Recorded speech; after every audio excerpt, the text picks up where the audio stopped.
Hey everybody, welcome to a mobile edition of the Cannabis Correction blog.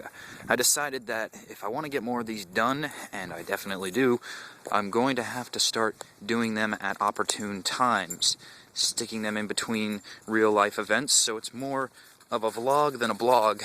It's kind of collaborated, but walking my dog right now throughout my neighborhood at night, and I wanted to talk to you about cannabis's effect on music culture.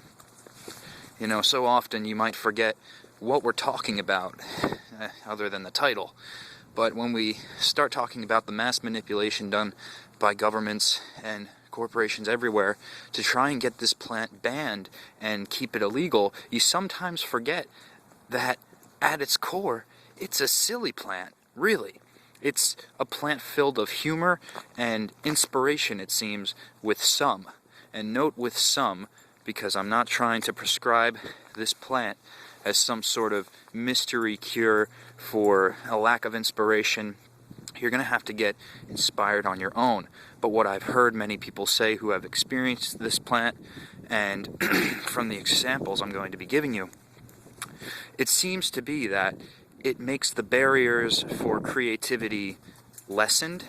It allows for them to flourish. Ideas you think might not be a success for whatever reason, cannabis seems to break those walls and barriers down. All good, pup? So, think of some of the artists that have been influenced, like the Beatles, Jimi Hendrix, Tool, Nirvana. I mean, the list goes on, and I'm going to reference Bill Hicks for this one because I certainly didn't come up with this bit or original thought myself, but if you are against cannabis, then go home today, take all your CDs, take all your tapes, take all your albums, take all your downloads, delete them, burn them. You know why? Because all the musicians who made that music, that has enhanced your life throughout, real fucking high on drugs. That's a pretty impromptu, direct quoting of what Hicks said. And it's true. So many artists have been influenced by drugs. And let's see, the ones who aren't, let's look to this current generation, because the theme of great music stays throughout every generation. It's just, it changes. It shifts from Hendrix back in the 60s, like I said, to Kurt Cobain in the 90s with Nirvana. And today, what we have, well, if you don't smoke, and if you're, for the mass majority, safe population of America who can't handle truths, then you might like Justin Bieber. Oh, the Bieber fever striking everywhere, because nobody can seem to get their minds around what the true picture is all about. Not saying I know either, but I know it's certainly not in a prepubescent boy who looks sort of like a girly man-child. But what is the artists of today who are sampling this divine plant making? They're making dubstep, dude. Alright? Check out Gleebstar on YouTube and Facebook, and then come back to me and say that that's not psychedelic super beats. It completely is. And it's influenced by this wonderful plant.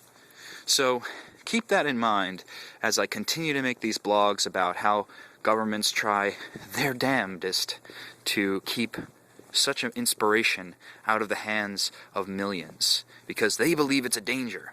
They believe that a consumer that's not afraid and doesn't need assistance from their government is a consumer they don't want. Because if they can keep you in fear, and this kind of ties into what I was saying last episode about redefining what it is to be human. I forgot to add the point, I'm not sure if I did, but let me expound upon it. Communism. Communists during the Red Scare, I forgot to leave out. If you were a communist, there was an actual blacklist. A blacklist that would get you sent to prison. It's no different than the NDAA, that is already being passed as we speak, or may even be in effect. That's just how poorly our system reports on things, and my lacking care to go find out the sad, sad truths, because I know they're going to bluntly hit me in the face anyway someday. But it's the same thing. You're terrorists. You're a terrorist, so on NDAA you go away. And you're a communist back then. Well, Because of the Red Scare, you are our enemy. We don't need to listen to you. You're a communist. You're a savage. Whatever you are, you're not human. And the more that they do that, the more governments keep us separated as people. Not just the American government, all fucking governments, because all governments do is keep an air of control. But that's the problem. Humans are out of control just like everything else on this planet, and the illusion that you can put it into control by putting an alpha male monkey into position is simply chimpanzean thinking. That's all it is. Which makes sense considering we share over 80% of our genome matter with the chimpanzee, so we've got a lot of similarities there. But the more that governments worldwide can keep people separated and afraid of each other, the easier it is for the corporations to come in and place a product before the people that can solve all their problems. Once that paradigm is put into place, it becomes very hard for anyone to break free. Because you become reliant on the system, you become reliant on the fear, the lie that you're only secure with gates and locked doors. That fear rules your lives, and that's how they get to thrive. That's why they keep this whole cannabis plant out of existence, or try to, and are failing miserably. That's why they're trying to grasp at the internet, because they know that's the biggest breach. Damn it, we shouldn't have let those geeks toy around with shit. You know, as the brooding jocks of our time, thinking we're gonna run shit someday, we didn't account for the nerds coming in and giving everybody the information to liberate themselves. Son of a bitch!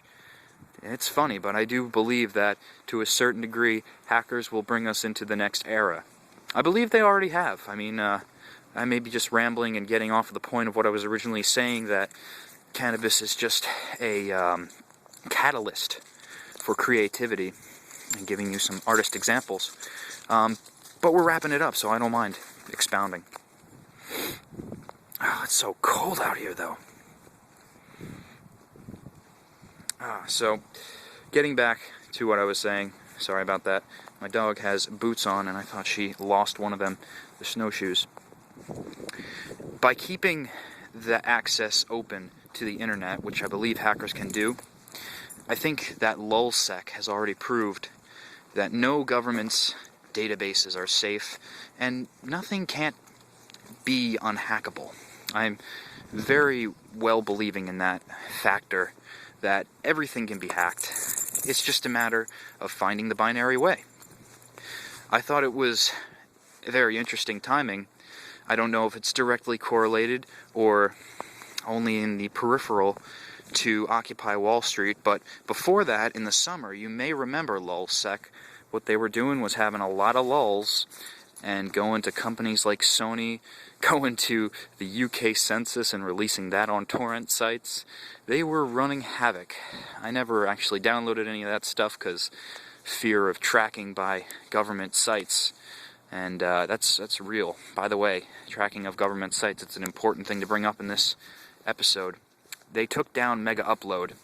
Hopefully you didn't have an account there, because they are looking to bring up charges on copyright people.